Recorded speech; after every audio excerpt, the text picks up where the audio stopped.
Good morning, everyone. Thanks for joining in early. Sorry for the delay. Um, I'm Simi Biju Jose here from Achieving Alternative Learning Space. Good morning, Rina ma'am. Hi, good morning. Hi. Yeah. From Achieving Alternative Learning Space, we are based in Bangalore. We are basically a free and continuous support and guidance hub for academic difficulties in children. Primarily, we are focusing on SLD, that is dyslexia and or ADHD, and also extending our support to parents who are struggling with children struggling with ASD. Okay, but for autism, it is only support and guidance because I don't believe I am specialized in that area. But full remediation, teacher training, parent training, and support and guidance for SLD child is provided. Once a parent connects with us, we assure support and guidance till the child reaches his or her 12th standard. After that also, if they require, we are there for it. But I strongly believe that once the child is 18-year-old, they actually start developing their own coping mechanism and their own learning skills. They are big enough to understand how to manage their difficulties. So we are here again with another webinar in our series of free webinars on self-advocacy. Self-advocacy, thanks to Reena ma'am, I understood when I attended her last webinar, which I had no clue before attending this webinar, that it is such an important aspect for any child, any individual. But it is the right time to start when the child is probably, as Reena ma'am mentioned, 13, 14 years. It could be before that also, but we can start as early as possible. So I would like this take this opportunity to introduce Reena ma'am over here, who is joining us today as a speaker. Reena Gupta is the Director, Office of Learning Support at Ashoka University. She founded this office in 2016 to support students with disabilities and other neurodiverse needs. Reena is also the founder director of Mindsera Learning Solutions, an organization focused on management of learning disabilities. Before setting up Mindsera, she worked with various schools and learning centers in India as well as in the US. She has conducted several training programs in the schools as well as teacher training institutes to train educators on various aspects of learning disabilities and their management. Reena ma'am is now focused on expanding the scope of disability management in higher education at Ashoka University, that is in Sonipat, Haryana, and creating collaboration opportunities with other universities in India and abroad. She believes that inclusive education is central to achieving quality education for all the learners and developing more inclusive societies and mindsets. So I would like to just add on my input regarding Ashoka. I'm like quite amazed by the facilities and features that Ashoka University is giving. I never knew it is available, and I'm pretty amazed with it. All kind of learning support is given for any child, any child. Okay? There is no tag of differently abled or disabled or SEN department. If you want to know the details of it, please visit Ashoka University website. The particular page, if you are looking for, it is known as, it is named as Office of Learning Support, Ashoka University. I'm repeating again, Office of Learning Support, Ashoka University. Please go over that page. You will know why why I'm insisting on, or I'm talking about Ashoka University so much. I strongly believe that should be a norm in every school and colleges. And I, in fact, have told Rina ma'am that I'm using that page as a template when I'm connecting with schools and colleges. So thank you for giving me this time. Thank you for everyone, to everyone for joining before time. I will now hand it over to you, Rina ma'am. Please take it. Thank you so much, Sini. Honestly, it really warms up my heart right now to hear such kind words about the office. Because this year, exactly in July, we complete 5 years of Office of Learning Support at Ashoka. And I remember the days when we started this. 5 years back was the office was set up, but of course, the conversation around it had started long time back. And I remember how it was for us to, for me and my partner to convince the management that this is the way to go if you are starting this kind of a university. It has to be accessible, available to all kinds of learners, without tagging anybody with any kind of a disability. Just make it available for all. That is what my discussion point was with them. And like you said, you are focusing on dyslexia and invisible disabilities. This is exactly what I had taken up with the university, which was 2015. I told them that there are enough, there is enough awareness, there are enough resources in a way for physical disabilities. At least the awareness was there. I know that some engineering colleges and many other colleges, at least they knew that there is a population with visual impairment and wheelchair users or hearing impairment, and they would at best provide ramps and lifts and all for them. But nobody, I think in higher education at least, nobody knew about this dyslexia and dysgraphia, which is an invisible learning condition. And that causes a lot of heartache, I guess. And, because it's invisible, so it's very difficult to convey and convince that this is a real thing, right? And that's the reason we started Office of Learning Support. And in 5 years, I feel quite pride to admit here that in 5 years, we have now expanded and strengthened this office in a way that we are supporting all kinds of disabilities now. So we started with dyslexia, and now we support students with visual impairment, hearing impairment, autism, wheelchair users, cerebral palsy, ADHD. So we in fact have almost a wide range of students with disabilities applying to Ashoka at least. Of course, one has to qualify for it, right? So one has to be able to deal with the academic rigor that Ashoka expects. So if one qualifies, then disability or learning condition is not the reason that you will not get the admission, right? So that was, again, I just start talking about OLS. OLS is Office of Learning Support. So you can see I'm emotionally attached to this office. Right. So give me a few seconds. I'll just share my screen, Sini, to get started.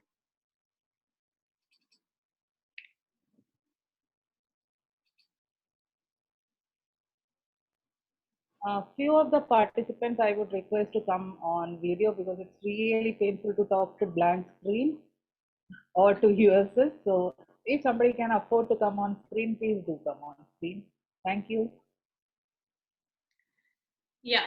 So, so self-advocacy, a journey worth every effort. And this is something I truly, truly believe in, because I have seen, I've seen students struggling throughout their school journey and of course into the college. I've seen the entire gamut of students and parents able to achieve what they aspired for and the others who did not, and the difference between the two. Why one group of students got what they wanted, why the others did not. So that's the main idea behind this webinar today, because it's important for us to know what works and what doesn't, right?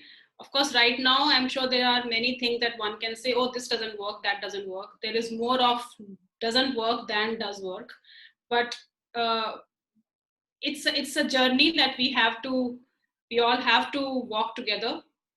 And there's definitely a light after this tunnel, which I wanted to mention. Before I generally talk about what exactly it means when I say a journey worth every effort, I just want to set up this context here. And the context is important because as audience, you don't know me much. I don't know you that well, right? I know you only through Sini now. So it's important for you all to know what background am I bringing to this discussion today. so that the questions that come to your mind are also pertinent to this, right? So a little bit more about me and my work, so that you know, so I can give you some examples how it has been a journey for me, and how you can take away from this journey, and what can you actually take away from this journey. So I started working in a school system with students with hidden and visible disabilities, right? So for several years, I worked in a school system in India as well as in the US. So I got to see how it is in the US, how what works and what doesn't work there.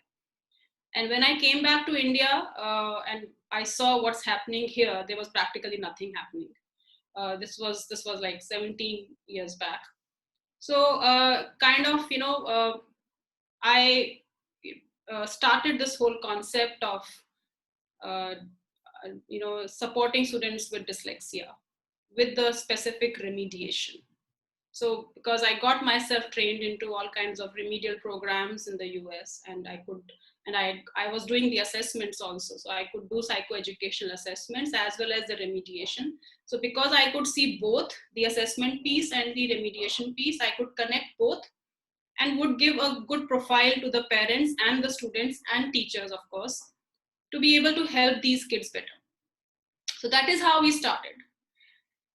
All these years worked with them, and then I started this Office of Learning Support at Ashoka University. And like I said in the beginning, the idea was to make higher education available and accessible for students with dyslexia. So I've shared that story with you in the beginning. So that is how we started that office. And today we are supporting all kinds of disabilities. Now, last month, taking that experience and observation and learning forward, last month we did this college readiness program for our students with disabilities in high school. Again, this was based on what I saw in students at Ashoka. So remember, I had worked with the school students from nursery to class 12. I had in fact worked with almost all grades. And then when I came to Ashoka and I saw the transition, and I saw how some students with dyslexia or other specific disabilities, some students would do so well while the others wouldn't, right? We as an office were giving them the same level of support. But we couldn't get through some of them because they were already carrying some kind of a baggage with them. And when I dug deep, I figured out that it was more about their experiences during their school years. So when I connected both, how these students come from school to college and how they are prepared or not prepared to take up a university education and then move on for higher studies or for a job prospect, it's very different for two different groups. One group does it so well, the other group doesn't. That triggered the thought that we need to prepare our students in school itself, which I honestly, even I never did when I was with the school students. I didn't know about this aspect. I regretted that. I said, I wish I had done better with them when I was working with them in a school. Because when you are working in a school system, your mind, your thoughts are only in that bubble. You're only thinking about that. It's like, okay, just get done with this year, we'll think about the next year when it comes. Get done with class 9, we will talk about class 10 when you reach there. First, get some good grades in class 9. Let me just get you through this English exam. Let me just get you through this math exam. Right? This is what I have done it myself. So my experience at Ashoka taught me something else. No, there is much more to be done. Yes, I did not do it, but I can definitely pass the message so that more people, now that the awareness is everywhere in this country, more of everybody can make best use of this information. So when we did this college readiness program, Sini knows about it. After that program got over, the kind of feedback that we have received, it's been so overwhelming for me and my team. we were overwhelmed by the positive response that we received. And Srini knows how many people were just asking me to start this as a movement. This is a great initiative, but now it has to go on as a movement because that is what is required. And that is why I'm here to share some excerpts from that program, as well as my own learning and experience over the years, which I'm hoping that you will extract something out of it. Of course, not everything, but something, and will be able to apply when you work with the students or your own kids if you are a parent. So that's the context from my end. The college readiness program that I just mentioned, I'm just putting this a small feedback here that we received from the parents. So one parent said that honestly speaking, it was something I was always looking for, a platform where all the answers one was always searching for could get a vent. World at large is unable to comprehend the issues and requirements of specially abled children. Students and speakers from various fields gave a great insight to many things. Overall, it was a wonderful program. Another parent is a wonderfully put together program and a much needed one for both students as well as parents to start looking at and addressing the myriad of different requirements to equip a neurodiverse young adult for the transition into college and a truly independent life. The reason why I'm sharing this here is for you to know that the need is there. People are, parents, counselors, students are waking up to it. So if somebody is saying that it has to become a movement, you all present here in this webinar have to be a part of that movement, and you already are if you are in this webinar. So the third aspect of the context is the school counselor's voice. This is again something that I learned when I did a webinar for the school counselors across different nations. So there were 130, 135, 40 counselors from different countries. And I brought up this concept of school counselors being aware of disabilities, because generally the school counselor, career counselors are more about the mainstream students. They are not trained into helping students who have disabilities.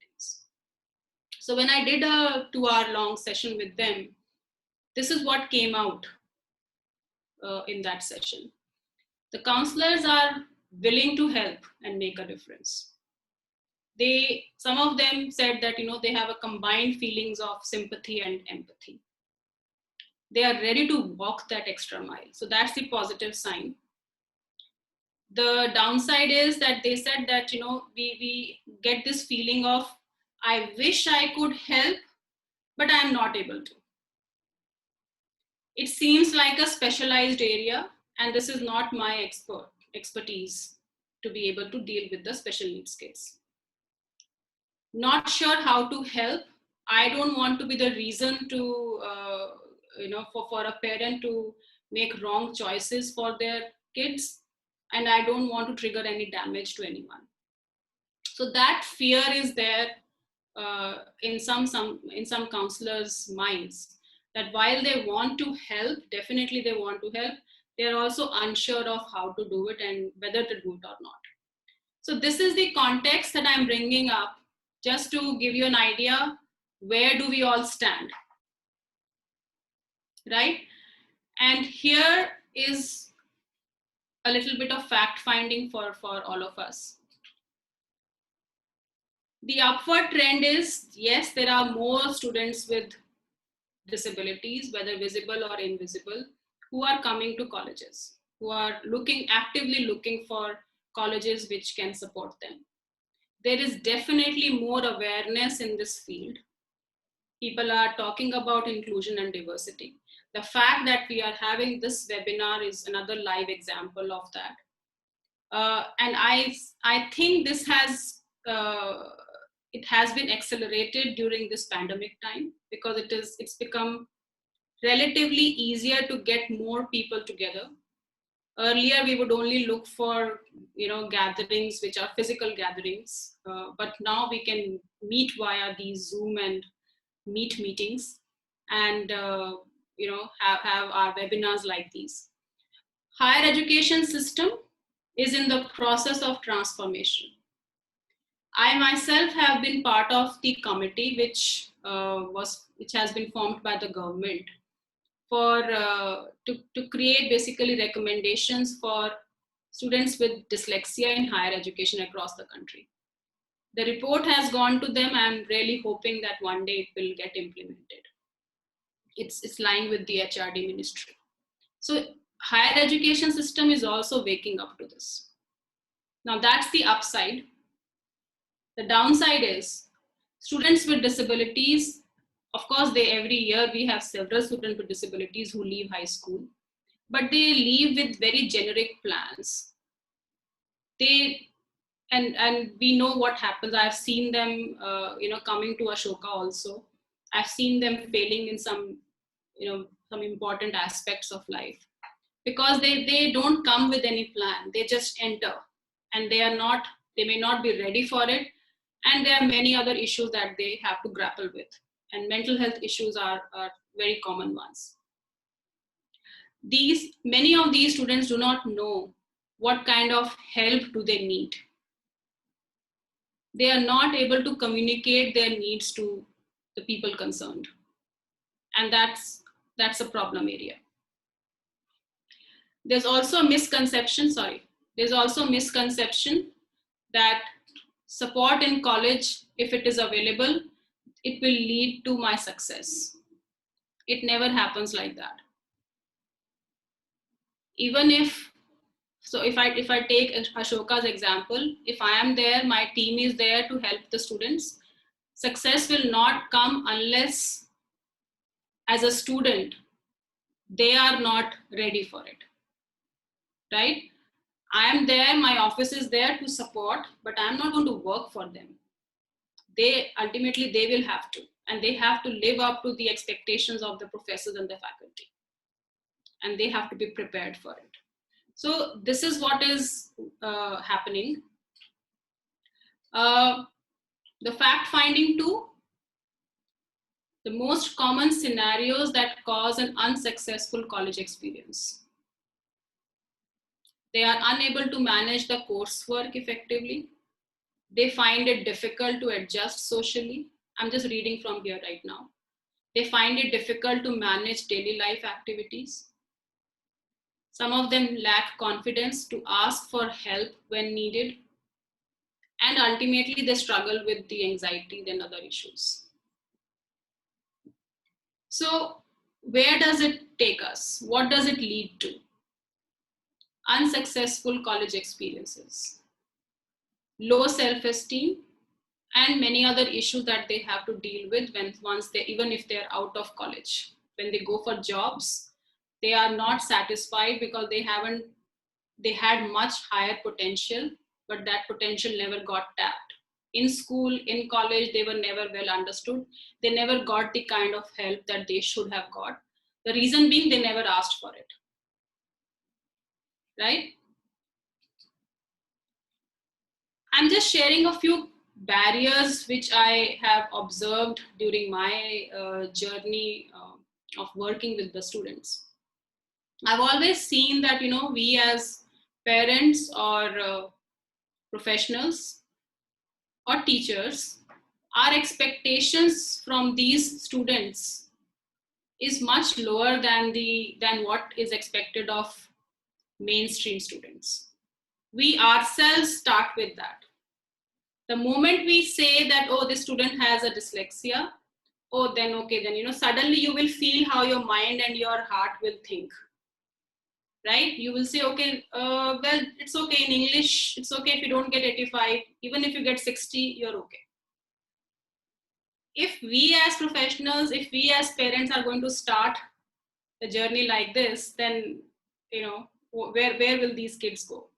Maybe that kid is actually capable of getting 95, right? Instead of 85 that you were thinking, and you had brought it down to 60, 65, they might be capable of 95, but somebody has to push them to get that 95, right? But that's what happens. Generally, anyway, so I'll talk about that in the next point. We stereotype the disability in terms of the careers and the college options for them, right? So if we say that a student has dysgraphia or dyslexia, and we see that, okay, English language, yes, they struggle with it, they take more time to read, they do find math difficult, okay, then, maybe you should go for hotel management, maybe you should go for fashion designing. Why? Don't stereotype it, right? Of course, if they want to do fashion designing, if they're interested to do hotel management, definitely they should. But the reason cannot be that, because you have dyslexia, because you have a disability, that is the reason why you should do this course, right? But that's what is happening. Students are unclear of options in front of them. Why only students? I think everybody, right? Parents, professionals, counselors, nobody has a clue. Everybody thinks that, like I said, if I have a disability, then where do I go? I don't know what the options are for me, because nobody is telling me. If I'm talking about a physical disability right now. If I'm a wheelchair user, nobody tells me that, well, you just need access to the campus or to a college or to a school. Cognitively, you are absolutely fine. You can do whatever you want to. Nobody tells me that. So my options get very limited. For me, then, to go out of my house only is a huge task. Forget about the college or a good education, right? Yes, in our country, students' needs are high, but the resources are very, very limited. Even if they are available, even if they are there somewhere, they are not easily available. Right? They definitely are. We are a huge population. Definitely resources are there. We have some good souls working in this area. But how many can they cater to? The need is so high. Right? School students tend to explore their career choices or college choices only once they reach their class 11 or class 12. That is the time when parents start worrying, now what will happen now? Where will my kid go after class 12? According to me, it's too late. If you are really serious about a good career for your kid, it has to start much earlier. Because by 11th and 12th, your subjects are already decided. So the courses you have, the subjects you have, you will be able to only use those for your higher education. If you had thought about it in class 7th, 8th, 9th, you would have taken different courses and then your trajectory would have been very different, right? So that has to be looked into. Colleges do not post any information about the support systems they have. Of course, many of them do not even have any system. But even the ones who have, they don't put anything on their websites, right? So nobody gets to know what is happening and where can I go for my help. Another major barrier is that students are not clear if they should declare their disability during the application process or not. Is that going to weaken my application? Because the moment I say I have dyslexia, which is again an invisible disability, I might get rejected.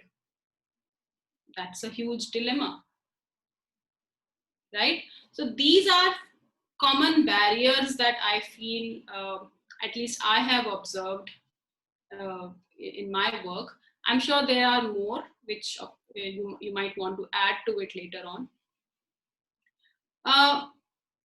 So now comes the real action. So what can we do? So I'm going to Cindy, is it okay if we pause here a little bit? Yeah, okay, good. So, so one section is what I have finished right now, that, you know, what is the background. I've tried to give you a complete background based on which we can talk about the next steps. If anybody has any question or any comments to make for the background part, please go ahead. Okay, Reena ma'am, if you can stop the sharing, I can no, Okay, okay. unmute people if they.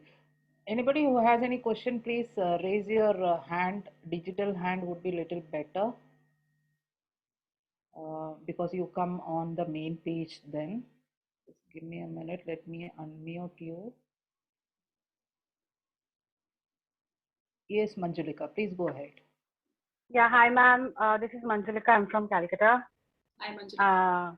Yeah. I have a daughter. She is right now 9 years old. And although this thing is very, I have a lot of time, but since you say that if we decide a bit earlier, then it would be helpful for my child to understand that what she can. As she is cognitively, I believe, fine. It's only that she is hearing impaired, but she wanted to, participate in different activities, which I am thinking whether she can, and she is having a vision that she wants to be a doctor. But I really don't know whether, her disability will allow her to that medical receipt for the medical entrance or like that. And also, ma'am, I'm working as a special educator and specialized in autism. So here, I deal with the children as rather the adults of 18 years and above, who are into mild autism. Mild autism. So, ma'am, if you can if you can share a little bit of views, your views on this, that how they can achieve, specifically area is autism and also my one HI. That what are the options they have, these things, ma'am, in current scenario. Thank you, ma'am. So, thank you for these questions, Manjulika. Of course, see, again, when it's one-on-one kind of a question, very specific to only you or to your kid, then we would not want to cover it here.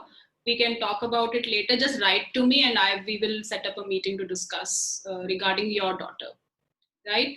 But in general, I can say that cognitively, if they are able to deal with the academics, then you should just go for anything that they want to be. She's just a 9-year-old girl. Yes, she wants to be a doctor. Why not? Accommodations for a hearing impaired student, even the quota is there for disabilities, right? So there is a 5% quota in educational institutions as well as for job opportunities, right? So that way, things are available from the government side. But one, of course, you will have to, as a parent, you will have to teach her in a way that she reaches that level that she can take up the NEET exam for a doctor, for medical professional, right? Now, how to do it is, of course, a lot of help she would need, a lot of advocacy that you will have to do as a parent. You will have to fight for her. I don't know what the scenario is in her school, how the situation is. But if it is conducive, then just go for it. And even if it's not for the doctor, whatever she wants to be, when once she is 16 years old, she might have a totally different take on, what she wants to do, right? You as a parent would know more options. In fact, in one of our college readiness program, we did talk about the kind of career choices and college options students have, right? So in fact, if Sini wants to share some of that information later on, you can do that. I don't have it in this webinar today, but we had done a webinar on that also. When you say mild autism, Anjulika, mild autism or high functioning autism, is that what it means?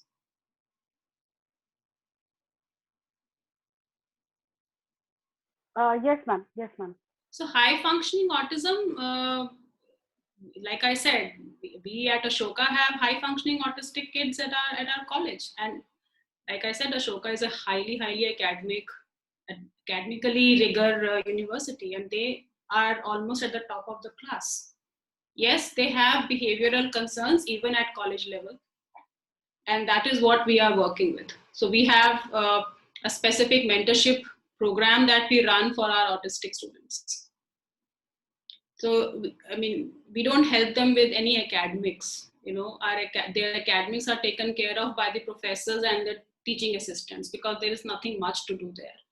But yes, classroom behaviors and social behaviors, being a residential university, being on campus, those are the areas that my office takes care of. So we have to work with we have to implement the buddy system, the peer support system for these students, and we have to sensitize their roommates and their floor mates. All that work has to happen, but I think you should then connect with some parents who have how they dealt with this with their kids during their school years. And during our college readiness program, I had invited one of that parents as one of the speakers, and she shared how she had worked with her son, how she made him independent. She knew that after 12th he has to go to a residential university. He has to be prepared to stay away from home. So what she did was 11th and 12th only she had sent him out somewhere in some other school close by to her place. But at least for those 2 years, this boy got used to staying away from home, and then he was college ready. So when he came to Ashoka, he already knew that how to be away from the family. So those are the small little things that one has to really train the kids in. We'll talk about that in this presentation itself. There's a lot more that we need to mention. Right? Anybody else who has a question, please raise your digital hand.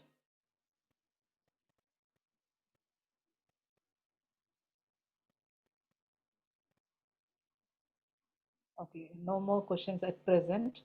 Okay. Please continue, yeah. All right, sure. So I'm going to share my screen again. I hope I haven't lost it. Yeah. Okay, so we have completed the first part, which is, understanding the background of what the scenario is in our country. Of course, in every state, it is very different. Karnataka might have a different, state board system as compared to Maharashtra or in Delhi or in any other state, right? So it has to be, depending on, which schools do these kids go to, one has to be fully aware of the accommodation systems prevailing in your respective boards. So if it is CBSE, then one has to know exactly what all CBSE provides. If it is ICSE, one has to know Cambridge, IB, whichever board, state board, one has to know what exactly is available and then go for it, ask for it. Believe me, the schools, teachers, they also may not be fully aware. So that as a parent, you can do that research. And of course, there are many teachers, special educators who are aware of it. So I'm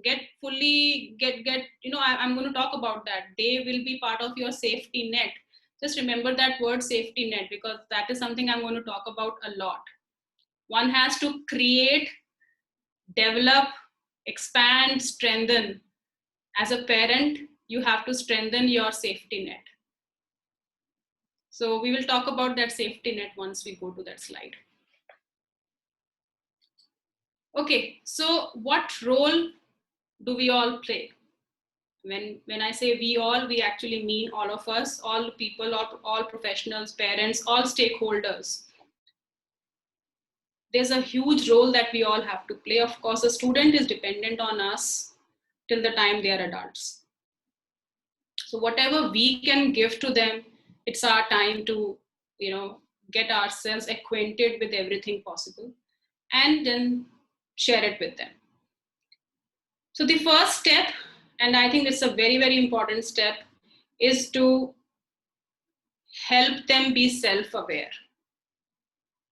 Help your students or your kids to be self-aware And this self-awareness, of course, depending on the age they are, a 9-year-old, their self-awareness will have to be modified as compared to somebody who is 17 years old. But I think as a parent, also one has to be aware where my kid stands, right? So we'll talk about the self-awareness goals also. That's the first thing to do. The second thing is one has to guide our students on being both knowledge ready as well as future ready, right? So knowledge ready is about the content, about the courses, subjects, the school education. But future readiness is something very different. So one has to guide these students that it's not only about, like I said, it's not only about class 9th. You have to prepare to do your class 10th, 11th, 12th, beyond school also. So for example, if the kids are in Ashoka and if I share the strategies with them, I tell them that this strategy I'm sharing is not only for you to use it at Ashoka. It might actually not work in the span that you are here at Ashoka. You are here only for 3 years, 4 years. These strategies will have to be taken up, adapted, modified, but used when you go outside Ashoka. Right? So we'll talk about that. And third thing, provide them the tools for self-advocacy. Finally, we come to that word, the topic of this webinar, self-advocacy. Extremely important, and believe me, this is the way to go. So self-awareness, future readiness, and self-advocacy. So if you remember these 3 things, I think you as a parent, you as a professional will yourself look for and create your own strategies around it. For self-awareness, this is kind of a subjective checklist. So I'm forgetting the name, Madhurima, somebody, she had asked about her daughter. This is what one needs to train our kids and our students in. Are the students able to communicate about their diagnosis and the nature of their learning condition? Are they able to say what their academic strengths are, what academic areas they are good at? Are they able to say if they know what academic areas they find challenging and where they will need help? In school, outside school, in higher education, outside higher education, wherever they go. What can I tell about my social strengths and weaknesses? Here again, I means the student, me means the student. Are the students able to talk about their social strengths and weaknesses? Are they able to explain and talk about their organizational skills, study skills, problem solving skills? You know, these, for now, if you are reading these might seem to be quite lofty, but according to the age, like even a 5-year-old, it can be modified according to a five-year-old kid. A 5-year-old kid will also have some level of organizational skills, study skills, and problem solving skills, right? It's good to be aware of them. What kind of creative work I enjoy engaging in, right? That also talks about how cognitively active and alert you are as a student. Because there must be something that you find interesting, something outside your academic work, something that you would want to create. And what kind of new things you would want to learn more about. These are not simple, but important. If you actually start thinking about it, even right now, if you think of a student, if you are a teacher, or if you are a parent, then of course you will think of your kid. If you just pick any one of these questions, just one, and give it a thought. See what comes out. Of course, it doesn't need to be shared here. But these are the areas that you as a parent or you as a teacher or as a professional, you need to be aware of, and your children or your students need to be aware of. So I remember I had done this checklist in my previous webinar for college readiness. And in the subsequent session, the parent had shared that, this had completely changed their thinking about the abilities of their kid. They thought that their kid is not able to do many things. But once they did the self-awareness, they realized there is so much more that my kid can do and can articulate also. So the self-awareness is not only, I would think less of myself, or I would think more of myself. And this self-awareness will put me on, throw me down on the earth. No.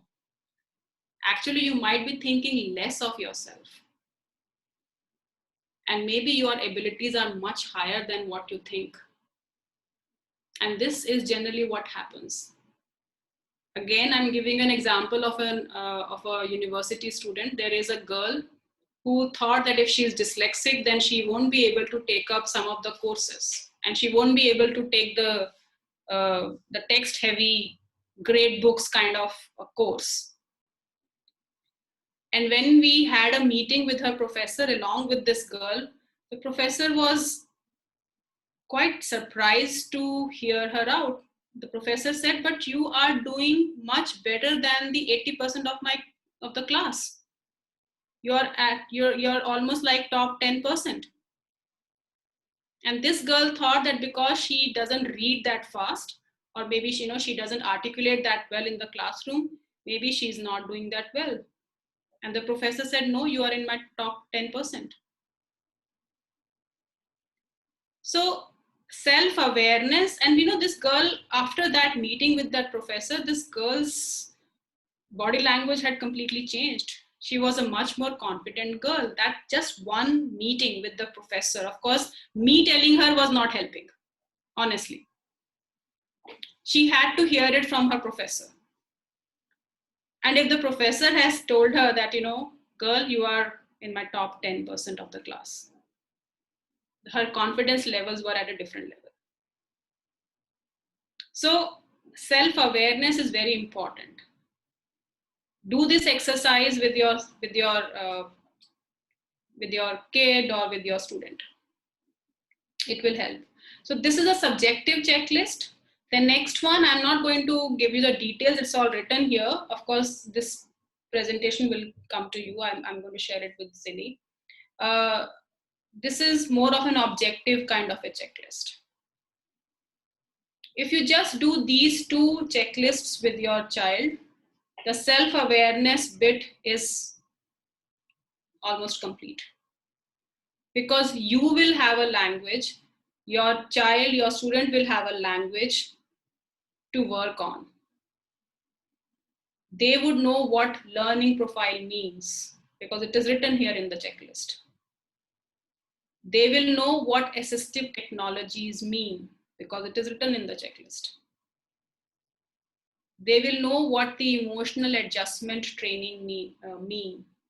Of course, as per their age, you have to simplify it for them. These are the areas that you yourself, like I said earlier, you will start looking for strategies. You will not have to, come to me or go to anybody else. You can start searching on how to improve your kids' academic strengths, how to be aware of their academic strengths. So just these two checklists are good enough to cover the first aspect, which is the self-awareness. And I will request each one of you, if you're working with a student with any learning condition, do this with them in a day or two. And then maybe you can write to me if you feel that you need some clarification anywhere. Yeah. So that's the self-awareness bit. Any question on this self-awareness part?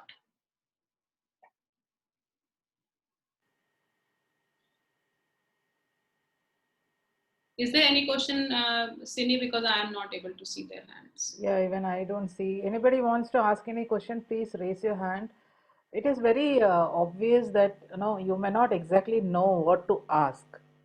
But even if there is a slight thing going on in your head, just open up and ask. Because until unless you don't ask, you also don't know what you're looking for.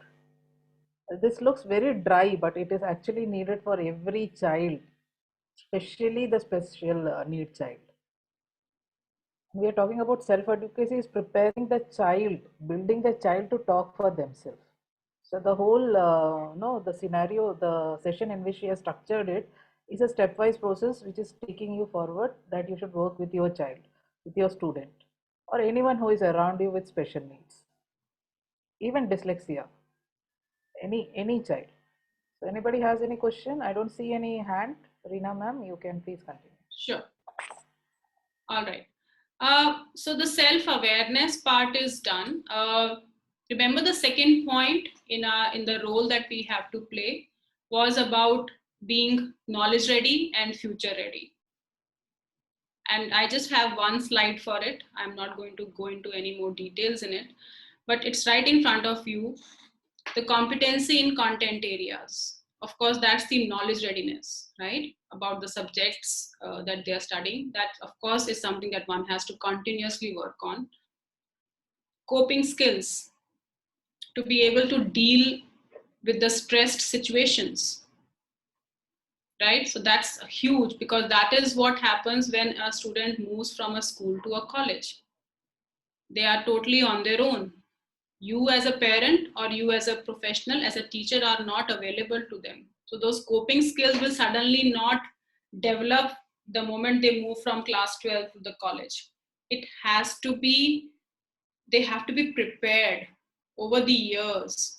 It takes several years to help your kid deal with stressful situations.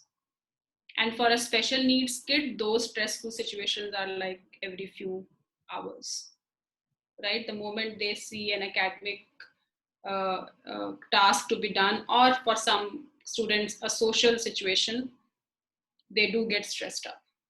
How to deal with it? It's an important skill to develop from school before they get into college.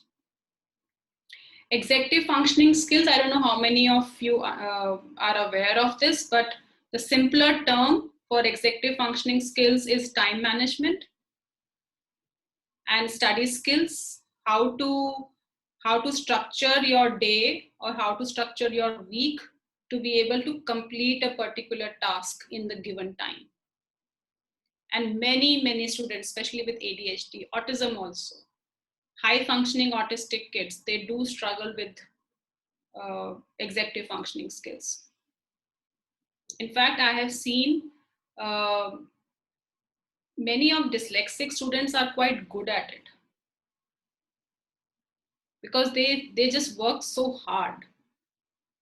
They know what this needs to be completed within few hours, so they will put in extra effort, they will read it 10 times and get done with the work. But of course that doesn't apply to all. And training in assistive technology, that's the future readiness. In fact, only the first one is the knowledge readiness. The coping skills, executive functioning skills, training in assistive technology, that's the future readiness. Each of these topics can be a full webinar in its own, right? If we just talk about coping skills, it can be a 5-hour webinar that we can conduct, because there is so much to be talked about. There's so much to be done just for the coping skills. Of course, assistive technology is another big, it's a jumbo area. That's the way to go if we want our kids to be independent when they go for higher education. assistive technology is the way to go. All our students with disabilities in Ashoka, we train them extensively into assistive technology, because they all come with a mindset that the moment they come to Ashoka, or even when they apply to Ashoka and come for admission test or anything, that a scribe will be given to them forever, throughout. And I said, nothing doing. I will not provide you scribe.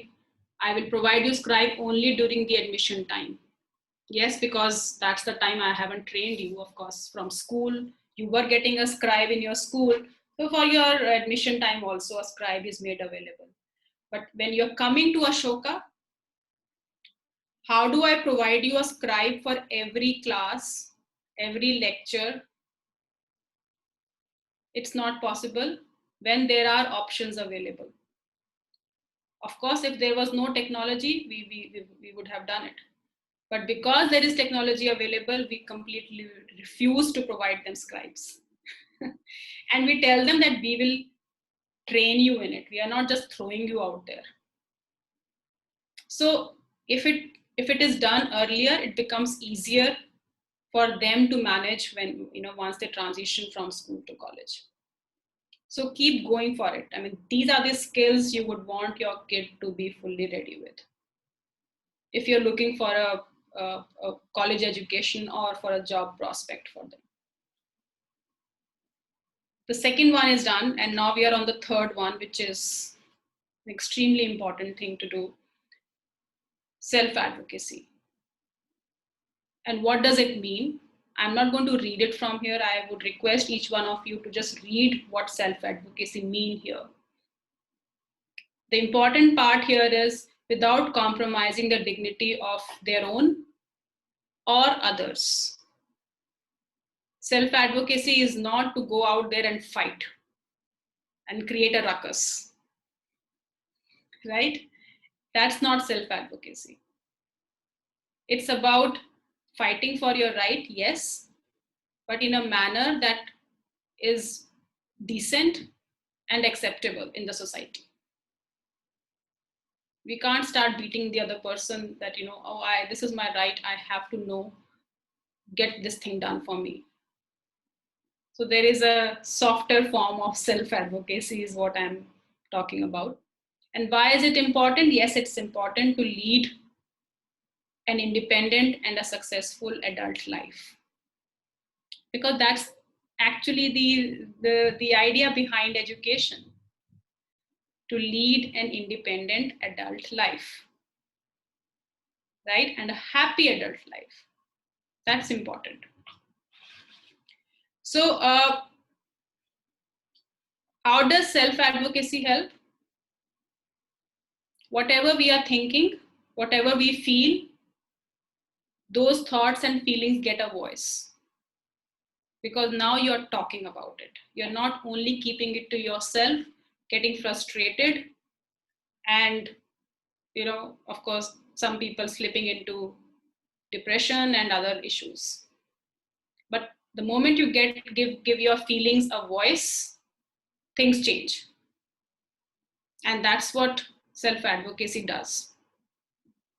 It also encourages you to own up to your disability.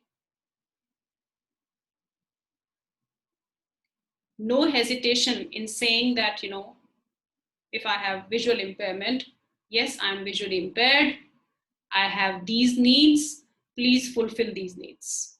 Because I will tell you how to do it, because I'm owning up to my disability.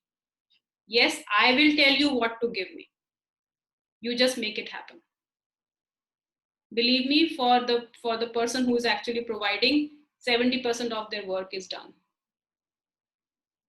Why people are not being very supportive? Because they don't know how to support. The moment a student tells that, just give me the screen reader, rest, leave it on me, it's all done.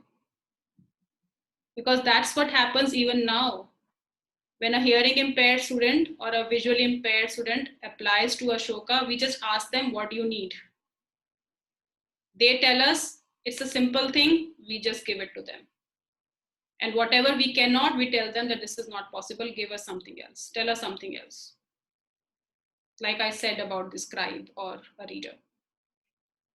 Yes, it alleviates frustration, anger, and fear, which generally becomes part of our lives, I guess, for the parents especially, because there is so much that we want to do for our kids, but if we don't see a vent, it's a very frustrating experience. And yes, it reduces the sense of helplessness and hopelessness. And these are important. I'm sure you will agree with that. So 3 important aspects of self-advocacy: self-awareness, we have already done that. Knowledge of your rights and responsibilities. Be well aware of what your rights are and what your responsibilities are. Relaxed but confident communication style. Yeah. Now, self-awareness we had already done. My next 2 slides are talking about rights and responsibilities. I'm going to leave it here. I'm not going to read, or we won't spend much time on it. But it's important for you to know what your rights are and what your responsibilities are. So you can see your rights is a bigger list, right? You definitely have, when I say you, I am talking about a student with a learning condition. You have all the rights. Government has policies in place. There are things available. You just have to keep asking for it. But you won't be able to ask if you don't know what to ask. Right? So be aware of your rights. Your responsibilities. We always say with rights comes the responsibility, right? With a position comes the responsibility. So if you're taking a position of holding on to your rights, be a responsible citizen also.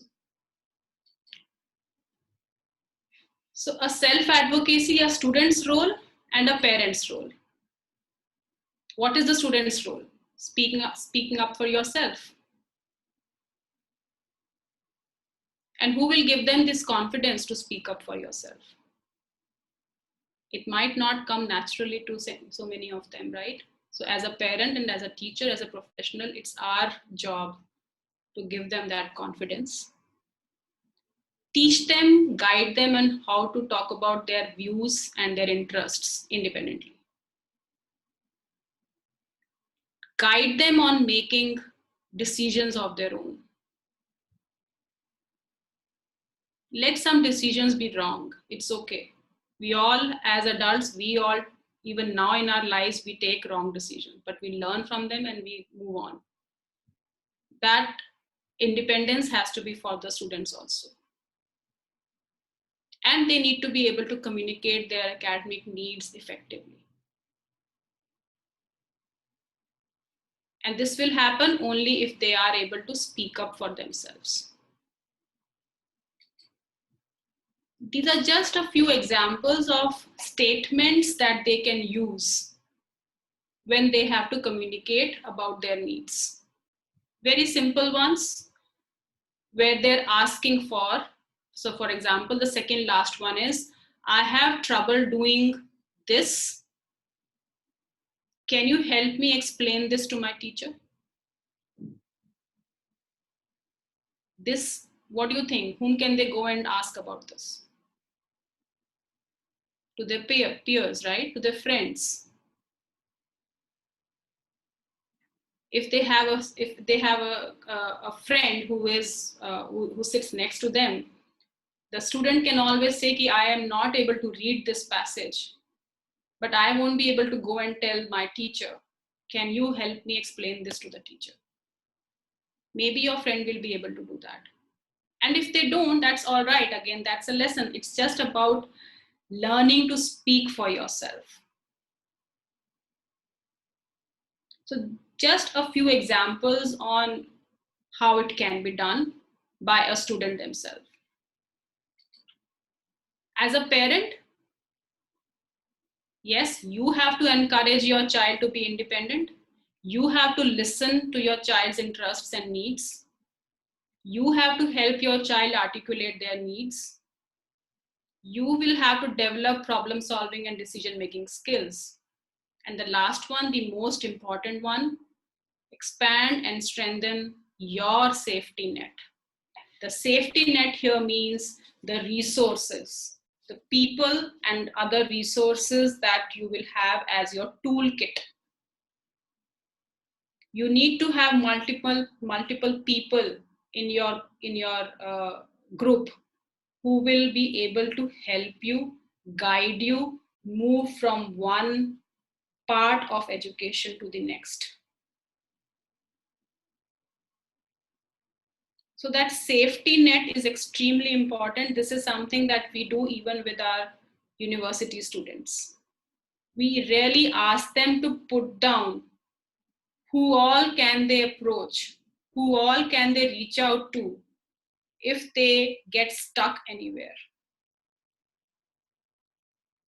Initially, many of them could not think of even one person,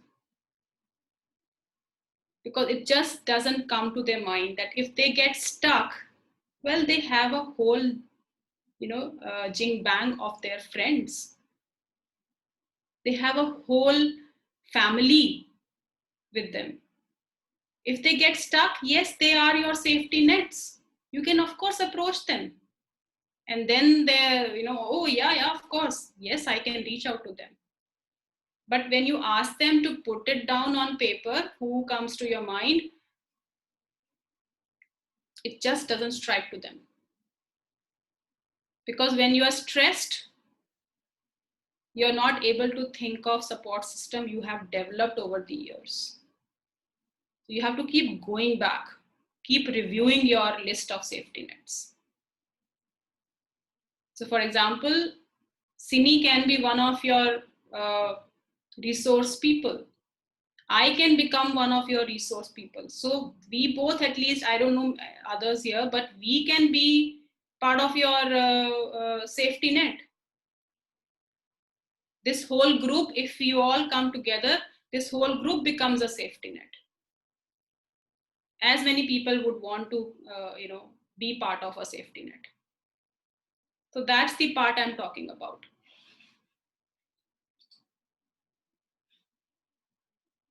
I think this is almost the last one. Putting your skills into practice. Each time you speak up for yourself, it's an opportunity to build self-advocacy skills. So take a clue from here. Even in this webinar, I would encourage you all to speak up. Whatever question you have, whatever comment you have, you will take a step towards self-advocacy, even if you are doing it for your kid or for somebody else's kid or for whoever. But if you are going to be quiet, then you haven't taken that step. And when I say to speak up, it's not only about speaking up like here, but you can always put down something in the chat box. But somewhere it has to go on. Because if we just quietly sit and listen and not participate, then a movement does not move forward. Right? Okay. And that is what we need to teach our kids, basically. They have to learn to speak up for themselves. Now, school may not be able to meet the needs every time. Be very well aware of that. Not every time, every teacher, every school will be able to provide what you actually need. And that's a given. Just accept that. In a college, or maybe in a school also, a teacher or a professor will react very differently to your requests. One professor will say, yes, no worries, you please take this accommodation, no issues. The other one will say, no, get me a proper documentation. I'm not going to accept this. You will have to run helter-skelter to get all of that.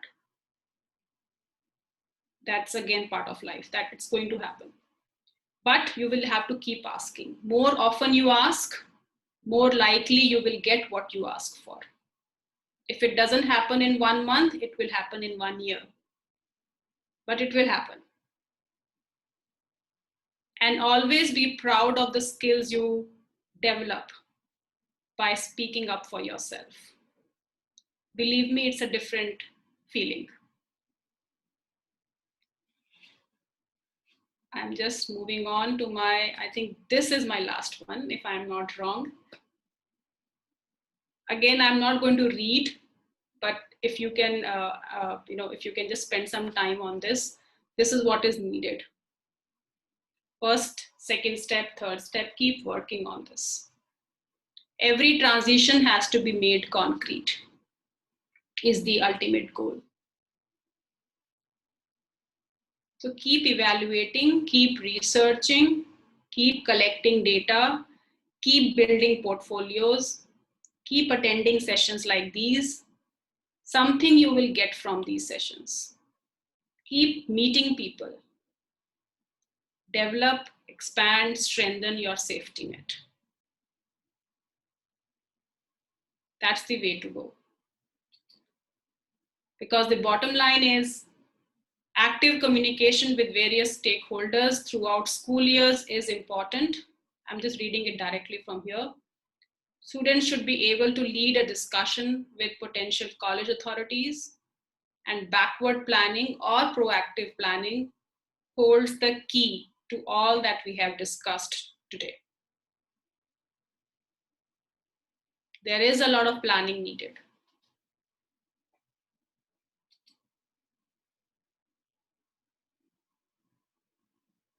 So I'm going to end it here. I'm going to stop sharing. If you would want me to go to any particular slide, I can again share the screen. Okay. Thank you, Rina ma'am. I will actually open the forum for questions now. Before that, I just want to add on with a few points that you have mentioned, which is very important and which is very valid. So the first thing that you saw is we already think it is low expectation, like a child is already having a condition, so he or she may not be able to do. I want to put across very, no, I can put across hundreds of examples that it is not right that we decide the child cannot do something just because they have certain conditions. I have been talking to some of the students from Ashoka University. I always used to think that dyslexia theory is a real struggle. Okay, so yes, even I didn't know, but the more we talk, the more we learn and we know about various options that are available. And I got to know that psychology being a heavily theoretical subject, these kids are doing wonderfully, and there is no stopping for them. Why? Again, I asked how you are managing, and the kids were very proud to tell that Ashoka has a very different approach of teaching subjects. It's not that learning subjects; it's all research oriented. They are no, they are being given topics and they are asked to research and learn. So it's a complete practical approach to a completely theoretical subject. Mm-hmm. So it's really good. I know only about Ashoka. That is why I'm talking about Ashoka. I am sure there are many other universities which are there. That is what the things are there. Plethora of opportunities are available. We need to go out and ask. As a parent, we cannot sit in one place and just know wait for things to happen or wait for people to come and tell us. It doesn't happen. It doesn't happen because until unless you don't go forward, you don't ask, you don't talk. Safety net, as she mentioned, safety net. Talk to everybody and anybody around you because you don't know from where the information comes. And as I said, you really don't know what you should look for. Trust me, you don't know. We are all, no, I didn't know when it was needed for my daughter. I had no clue. My daughter is now 20. But now I'm coming to know about it. But if I would have known before, it would have helped me. Mm. But at least from our end, we have to be proactive. We have to be interactive. I am 100% sure you won't be able to make out what we want to ask. We don't know what to ask. Something. Be interactive. Keep talking to people. Okay, scribe, as she mentioned, they don't provide scribe. There is a very valid reason for no Rina ma'am to say that no, I will not be giving you scribe. From her point of view, what she said is very right. Second, from the professional side, if I say, even I don't prefer scribe because again the child is dependent on somebody else. I totally believe in making the child independent with his or her own academic thing and their own life. Why do we make, scribe is something that is going on from ages and people are just stuck over there. This There's a beautiful thing with technology which can do wonders for all our children. So it is high time to move out of the traditional thing and start embracing the new techniques and strategies that are coming. Specifically, if I asked about SLD child or a dyslexic child, there are plethora of options, there are plethora of opportunities, there are plethora of courses that is out there. But if I sit in one place and I say it is not there, it is definitely not there. It's not a norm. I totally accept it is not a norm. But parent, you are the only one who can make it possible for your child. You can move the mountains for your child. Parent, teacher, and professional. So, whatever Reena ma'am said about the safety net, it is the most important thing for you. Until and unless you don't form that, it may be only you in that safety net initially. But the more you talk, the more people support system keeps building up for yourself. We work, our 80% of work is in that area only. We are creating this safety net for any and every child who is struggling in academics. But we can only help when you accept and you will stay connected with us. We are there. And I'm not the only person. Trust me, there are many people who are doing it. There are many people who are doing it. We are just not aware of it. And we don't know what to ask, when to ask, how to ask. Then coming to owning up the condition. Please don't hesitate to put the condition of your child. Please do not feel bad about it. Don't think you are being, sometimes as a parent, I am very skeptical to put across my child's condition. There is nothing to be ashamed of. It is just dyslexia. They are not, out of the blue. They are very regular human beings. We need to validate their individuality. We need to validate their existence. The moment we start hiding them, they also start getting the wrong message. Okay, there's something wrong in me. That is why my parent is not talking about me. That is very harmful for the child. Very harmful for the child's self-esteem. Please do not hide them from the world. Because if they have the self-esteem and confidence in themselves, they will do anything and everything. So it starts from me. It starts from the parent. Starts from the adult. Please don't feel bad. Yeah, as a parent, you will be protective. But don't allow that protectiveness to bud your child's growth. Child has to be independent. Tomorrow something happens to the parent, what will the child do? They will be completely lost. So don't wait for that situation to happen. Make your child independent right from the age of 8 and 9. I can say it can be done. It can be done. It has to be inculcated. That's all. Then speaking up for your child, I would say it is that owning up to the condition, don't hide from it. And things are happening, things are moving forward. If you want to know about, like, we are going to conduct a lot of series of webinars for exemptions, flexibilities, everything. But let me tell you that exemptions are available, flexibilities are available.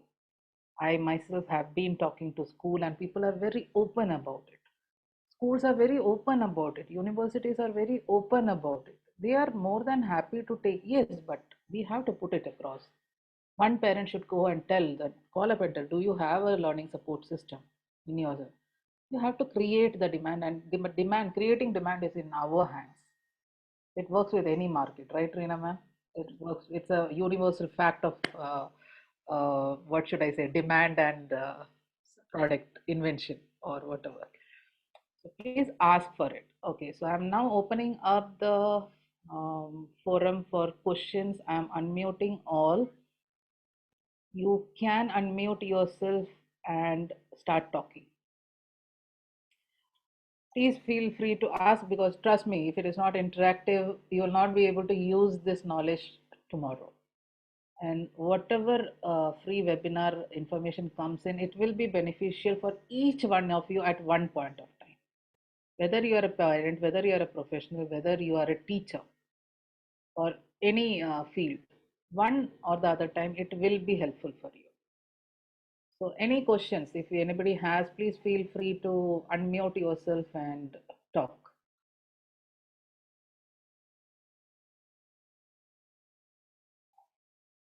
Nobody? Let me see if we have anyone on video. Okay, so I guess you don't have any question. Let me just check in the inbox. Yes, ma'am. Good Yes, afternoon, please ma'am. go ahead. Please go ahead. It was a wonderful session, ma'am. And I'm calling from Bangalore. I've been working with the Spastic Society of Karnataka for the last 26 years. Been trying my best to take the children who are capable of doing higher studies through 10th and 12th, and some of them into colleges. Even one of my students had done his PhD also. But we have been doing the national open school system because most of our children were found it very difficult to do the CBSE or ICSE. Possibly because it was a special education setup and we were working very hard and we got a lot of concessions. We fought for it and got it. And even with the non-verbal children who are hand functioning, we have done it. But, and we also have a, what shall I say, a small inclusive education unit in our setup, and where children who are dropped out of the mainstream school because they are on the, they are borderline intelligence, what you used to call slow learners. Now the term has been removed, I think. So they are not able to do so the higher studies, so we bring them a small setup, very dedicated teachers. We teach them the basics to reach up to the 9th grade. Then we put them through the 10th in 2 years and 12th in 2 years. We had a good success. But when they go to college, we had no problem about them getting admission. Some of them, especially the local, some of the colleges like Christ College, they even changed their complete environment to suit our children who are with multiple disabled. They made lifts, they changed their bathroom style, they allowed the mother to feed the child. Everything we have been able to do. And they have, of course, some of them have got jobs, some of them could not get jobs. But I find the children with borderline intelligence, they do pass 10th. May not be very high marks, but maybe in there with the 50s and 60s and 70s or maybe. When they go to the college, they look normal because it's as you correctly told, it's an invisible problem. They are very good in so many activities, but they are not able to learn very well and keep in the memory and retrieve it or understand the concepts well. So do you have any specific learning help for them, or whatever we are doing, been doing is okay? Of course, at the moment I have retired and re-retired, and with the COVID I'm not going, but somebody else is helping them. I'm still very much connected with the center. So I always wonder about this borderline intelligent children. They do not get exemptions because they are just below maybe 85 IQ, 90 IQ. They are not mentally retarded, so they don't get that facilities also. So is there anything what we can do apart from them over teaching and over learning, which is the strategy we have been doing? Many have passed, but still I was thinking possibly you may be able to throw some light into that. I'll be happy. So thank you for asking that question. Yes, I'm aware of, we have, of course, a large group of students who may not be academically oriented in a way, right? Their skill sets and their abilities are in some other areas and not academics. So I'm just wondering the question that you have for the students, uh, are they being trained into some other skills, any kind of a vocational skills that they are being trained into? Yes, some of them at the level grade 10 level, we realize that we are just taking them through 10, but they are not gaining knowledge to that. They are still maybe at the functional literacy level, but maybe because of teaching and parents' desire, we are just giving them the happiness that they are passing. And NIO is being There is an excellent board with a lot of facilities over 2 years we can do. Some of them are good, but they may not be in a position to go to a college where there is so much of higher knowledge. They may do it just a BA. But even we found out after they finish the BA and come out of the college also, they will not get a job unless there is a skill training. So, but only thing is we faced was for the parents, they find it very difficult to accept. They want the child to do a graduation. Of course, we have to support them if they do not mind them, not wasting, going through 3 years and may not get a job. So I've been trying my best to send many of them to the community colleges. A lot of community colleges are there where they take their children's abilities and hotel management and office skills. And there are a lot of private skill training. That is possible. We are doing some of them. But somehow I feel even after they finish the 10th, maybe because if it is a physically disabled child, even if he's also borderline intelligence, and if he finishes his graduation, the chances of getting a job are a little more because most of the companies have got the responsibility and they have to take for the student.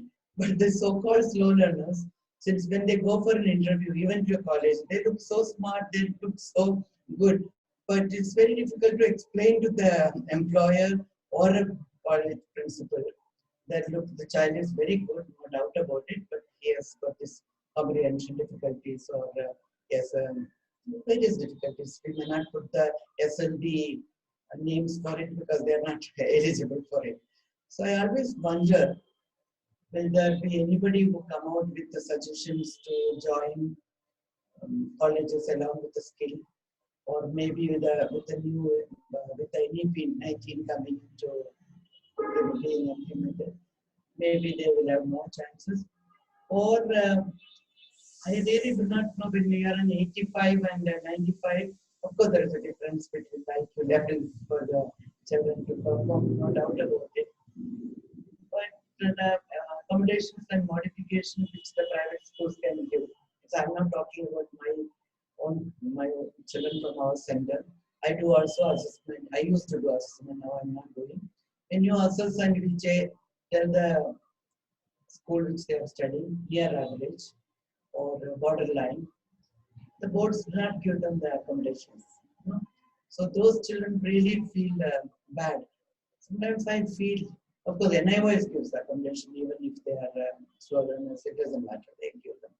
Because if a doctor writes, from a qualified doctor writes after the assessment or seeing our assessment, this child definitely needs extra time or a scribe. And it's okay. But other boards like a CBSE, ICSE or IB boards do not give them any facilities. So what we have been doing that instead of them dropping out, let us give them the facility of enrolling them into an NIOS and let them get at least a 10th or 12th or eligible for a skill training. Because most of the good skill training, you need a basic 10th and 12th or at least 8th grade. So I was just thinking whether you have any more ideas we could share which will help our these children. Not only children from our center, but various schools which are dealing with children. I think what I know of is that there are some organizations which are only focused on getting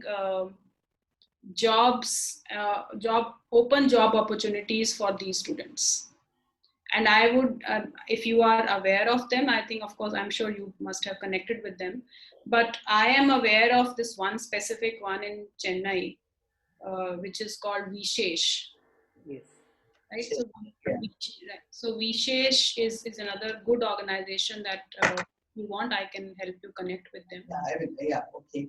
I mean, they do for the slow learners also, the so-called slow learners. Yeah. So just connect with them, even if they are not doing it directly. That organization has that's a huge group. So they will definitely connect you with the another organization if they are not doing it.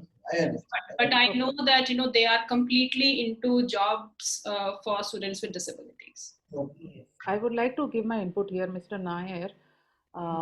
With slow learners, it's again the theory becomes difficult. So BA again could be a difficult part. But there are many skill-oriented Yes, courses, sorry. skill-oriented degree courses, strength-oriented degree courses, wherein the practical weightage and marks is more than 60% or more than 50%. They can do very well in that. That is what I said. We are giving that free and continuous guidance and supports for academic That's what success. we are also trying our best. Yeah, so please stay connected. There is an information out there. Vishesh, what Reena ma'am said, Mr. Rajshekharan, we are again now lining up another series of webinar with him also for Oh, that's career fine. opportunities for special needs. Okay. They are a very good, and I'm sure there are many other organizations also we are, who are doing this. Slowly, we connect to one person, then the next person, then the next person. That is how That's we why I form was the safety asking, net. Yes, because yes. of our experience and So you can go ahead and connect with Vishesh. You just please message me in my personal window. okay. The all the numbers, everything has been shared in the flyer. So wherever you saw the flyer for this one, you will have the number. Yes. So please feel free to stay connected. Ask until and unless you don't ask, we'll not be able to guide you to the right people. Okay. Things are available. Now we need to explore and navigate a lot. A lot. We have to navigate 100 different paths, then we will find one right one for our child or for any child who comes to us. But I Any, must add here, Sini, that Mr. Naya seems to be doing some great work here. yes, he is. He's already quite aware of, and he's been helping so many students get the right place for themselves. So this is good job that you just mentioned. Yes, Thank you. thanks, Mr. Nair, for putting across, no, the whatever your query was and whatever you all are doing. Spastic Society, actually, I'm very well aware of Spastic Society because I've been going there with my child also right from the time she was 7. So, Right. Thank you so yes, much, ma'am. It was a wonderful session. I hope we will be able to hear you in the future more. yeah, More We'll be opportunities happy. for us. We'll be happy. okay. Hope achievements will arrange more such Yeah, way. we can arrange if people are interactive because if it's just talking one way, And I was so interested because whatever ma'am told, so many things I've been trying my best to do. But yes, I'm just a teacher. I'm not a so highly qualified yes, person. But working on the grassroots for 26 years, I worked with these children. Now I've taken final retirement because of the COVID. yes. So, Okay, okay. there are Vidushi, lots of please go opportunities. ahead. Vidushi can ask your question. Yes. Hello, ma'am. Thank you for your time and thank you for doing what you are doing. Thank you, Vidushi. Ma'am, my son is around 9 year old and wanted to understand, while I understand the university is based out of Sonipat, I guess. Yes. How do we do? We are based out of Mumbai. So how do we take some services or some programs which can, handhold us from now till he gets into college or university program? It's a long way for us, but we want to be prepared, as you mentioned. Okay, so for that, first you need to stay connected with us because we are doing that support and guidance system, Certainly. support and guidance for the children till they reach. Yeah. Remaining, Reena ma'am will tell. Yes, Reena ma'am, please tell because they are in university. So yes, she will put. Certainly, like it, because I had been largely around my son. He is having mild autism and ADHD. So till date, it was figuring out, reading, running around, learning the therapies, and doing on our own. So we have got him to a good place, touch wood. But yes, to make him future ready, your points are extremely relevant, and a lot has to be done. So if some guided thing can be there wherein some support is there. So I think, Vidushi, I'm first of all, I'm glad that you have started implementing that backward planning already, right? Yeah. So for you to ask for a 9-year-old how to get into a college is a perfect question, right? Because that's the level of proactiveness that is needed, right? Now, what you are doing, I think you need to continue doing that first of all. But the way you do it is something that you might want to look at, That's the thing. right? So what you're doing is absolutely fine. The way you are doing is what my message was all about. That Yeah. yes, as a parent, you would do anything and everything for your kid. But how you do you do it confidently? Do you give that confidence to your kid also? is something that you might want to work on as an extra thing, as a separate thing, right? So I think, of course, Cine will help you with some tools there, but depending on the academic skills, you said he has mild autism and ADHD. Are you connected with other parents who have similar concerns with their kids? Yes, you said yes. So that's again, I think the whole concept of bringing the safety net, expanding the safety net is something that you have to continue doing. For the university, yes, of course, it's a long journey. If you're talking only about Ashoka, then Ashoka, like I said, is a highly academically rigorous university. So one has to be able to do that self-awareness. You know, all those questions, all those points I had put in the self-awareness checklist are pertinent to what Ashoka looks for. So the response to your query is directly in that self-awareness checklist. So, so that only, right? So each of that checklist is almost a 2 or 3 years of work we have to, because if we have to make him that ready, it is a significant amount of work. And if some guidance can be there, like how to take it, it's not a straight answer, I know, but if you have any programs wherein you help parents before a pre-university thing, a guidance or something that will help. Vidushi, I am directly not doing any of those programs, but I am happy to collaborate with organizations like Achievements. In fact, there are many other organizations that we are looking to collaborate with. So together, yes, something can be worked upon, but Right. directly I am not, because I'm totally completely in Ashoka University. And it keeps me 24 No, hours. Yeah, you are on mute now.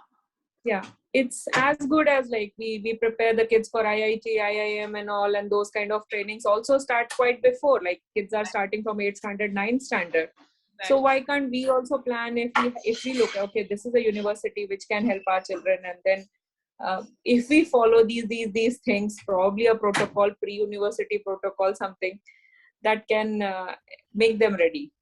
Yeah, that for now, like I said, start with the self-awareness. That's your starting point. Yeah. That's your starting point. Get started with that. And as and when, I'm always available on my email ID. Just write to me and we can always meet and discuss. Because when it is specific to one student, we have to go by the strengths of that student. Then we have to move away from a general thing. Then it becomes very specific, right? So for that, I'm always available. Just write to me and we will connect. Sure. But self-awareness is something that you need to start with. Thanks again, and thanks again for what you are doing. Thank you so much for saying Thanks for that question, Vidushi, because you are proactive, you're thinking towards it. Yes, it helps. Please know that there is no ready platter. Okay, now Ashoka University or Christ University or any university, they're working in one specialized area. It's a college, it's a university. So you know we cannot find everything under one roof. It is never there. We can keep on asking questions why it is not there, why don't you all start? But again, we are wasting our energy in the wrong direction. What can we do from our end to make it possible for our child? That is what. Things are not norm outside. Things are not happening. So now we know it's a dead end. From there, how do we make another new opening? That is the mindset I think we all should have. We keep no please don't take any offense, personal offense. It is not like that, because I also have wasted my time thinking why it's not happening, No, that's how it is. You have yeah, to, because we we have don't to roll know up the sleeves, figure out, exactly. chart down. A And lot goes. yeah, it's not that we don't do. The parents are going through a lot of turmoil, a lot of pain, a lot of suffering. There's no But ready stuff that okay, follow exactly, this and but be done. yeah, but we are entitled to be the parent of that child. God has made us the parent of that child. We have to do it by hook or crook. We have to do it. Definitely. So we keep We'll do it, working on ma'am. it. We will get a, no, we will find the path. So anybody else who wants to ask any question, please raise your hand. Please apologize. No, I want to apologize if I'm muting you all. In between, I mute you. It's only because of the background noises. If I keep myself on unmute also, you will hear all the sounds coming from the road also. So any other questions, please ask. I think we can take one last question and then we can wind it up, Reena ma'am. Yeah. If anybody has anything to ask. I guess we are good to wind it up. We I don't think have. Rama has written one question. Okay, I will check the chat. So she's Yes, ma'am. written, I am a kindergarten teacher and a student of special education. Parents are not accepting the children's difference, not ready for assessment also. How to make them understand? That's a very valid question and it's going to keep happening, Rama. And you as a parent, I'm sorry, you as a special educator, you as a teacher, you are doing what you can and you should, right? It's really about just educating these parents on the topic. I don't know what kind of a learning condition you think that the student has, but if you just keep passing the information on the awareness and the what's happening in that specific topic, parents will one day realize you can't force them. You will not be able to force them. You can always just guide them to the professionals outside. Guide them, I don't know which school or which state these people are in, but look for educators, look for psychologists, and somebody will definitely influence them. It will happen. Yes, it's going, sometimes it becomes it gets very late for them, but as a teacher I think you can only do so much. But from your side, keep helping this kid. You know what you have to do in your capacity. That's very important. You in your own way keep helping this kid. Doesn't matter, you can do your own assessment. If they are not going for a formal assessment, if you are a special educator, you will have an idea what's happening with that kid, right? Now you as a teacher, as an educator, you are helping. So for example, if you think the student has autism, for example, you know how to help a student with autism and you provide that help. After few years, when they will have to look for accommodations, because if it is autism, it's going to remain autism, they will definitely have to ask the school or wherever they go, they will have to ask for formal help, and then the administration will ask for a formal assessment document.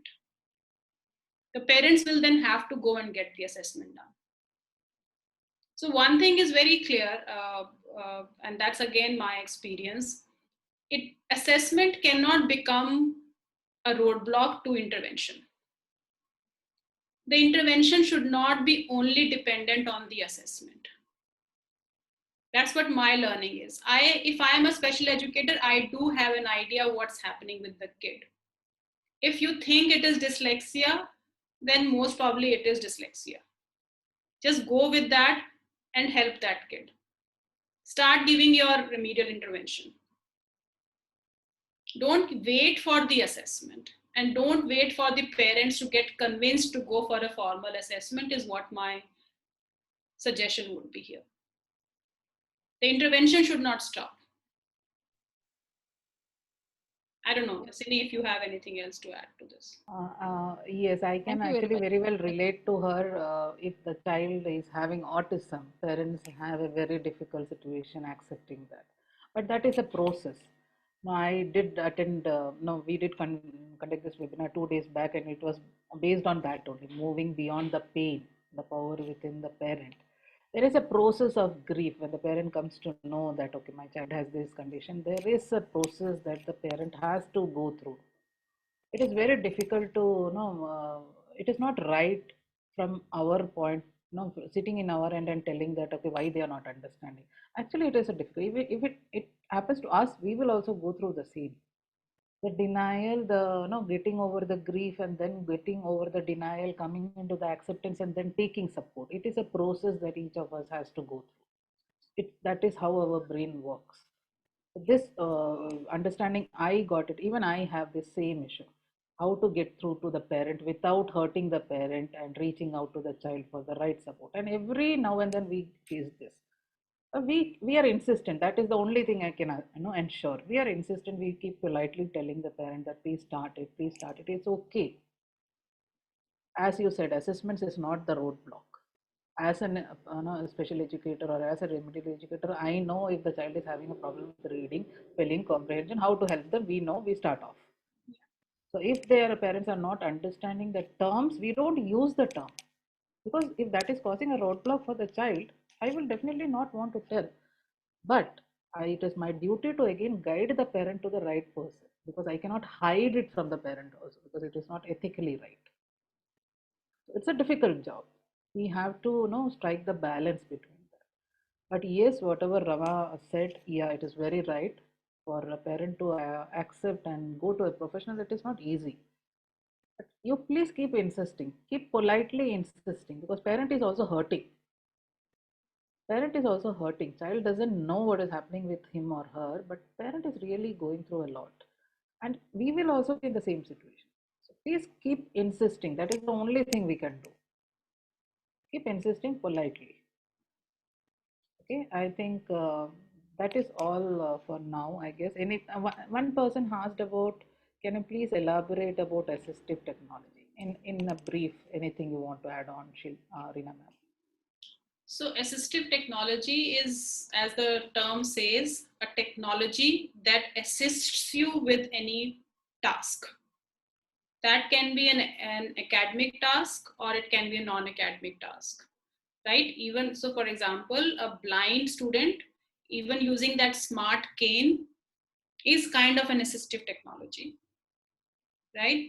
A blind student using a screen reader on the laptop is an assistive technology.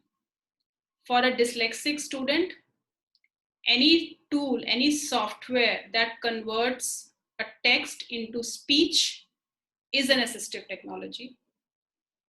Or anything for a student with dysgraphia, if a speech gets converted into text, that software is an assistive technology. Just a few examples that I shared here. There are many, many more. Assistive technology is the way to go. That's the way you can make your kids future ready. We can have like a 10-hour webinar on assistive technology. Exactly.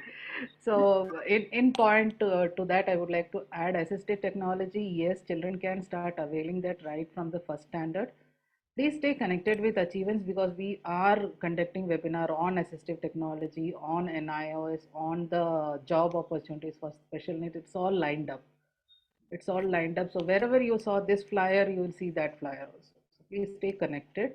We will be updating you about the webinars. Uh, about the assistive technology, the screen reader, or as she mentioned, then speech to text, text to speech. Record your answers and send to the school. Schools are opening up, as I mentioned. It's not a norm. But we start asking, they are ready to listen and they're ready to do. They may not listen to you for the first one time or second time, but keep insisting. Child has the right to avail these flexibilities and exemptions. Please know that. Don't be scared that no, when we go and ask them, they will scold us, or they will stop us, or they will not give us. No, you keep insisting, you will get.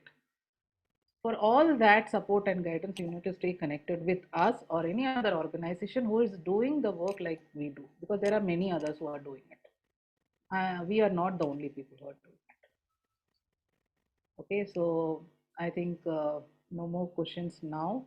We are good to wind it up, Reena ma'am. So no, I am very thankful to you. You took out the time to come and do this webinar with us. I am greatly thankful. I am not getting words, but I will stay connected with you. Sure. And everyone, that college readiness program, with whomever we got connected, we are doing a series of webinar with them only, and they are further connecting me to further people for more and more information. See, that is how the safety net is going on, expanding. So yeah, we need to work on that. If I just sit back thinking, okay, things will happen, it will not. The more we connect, the more we talk, the more we gain knowledge, the more we get to know about ways to help our kids. So thanks a lot. Thanks a lot, Reena ma'am, and thank you everyone for joining for this webinar. Thank you. Thank you. Thank you, Cindy. Thank you, ma'am. Thank you, ma'am. See you all. Have a nice day. Yeah. Bye-bye. Bye, Reena ma'am. Bye. Bye. Thanks, Cindy.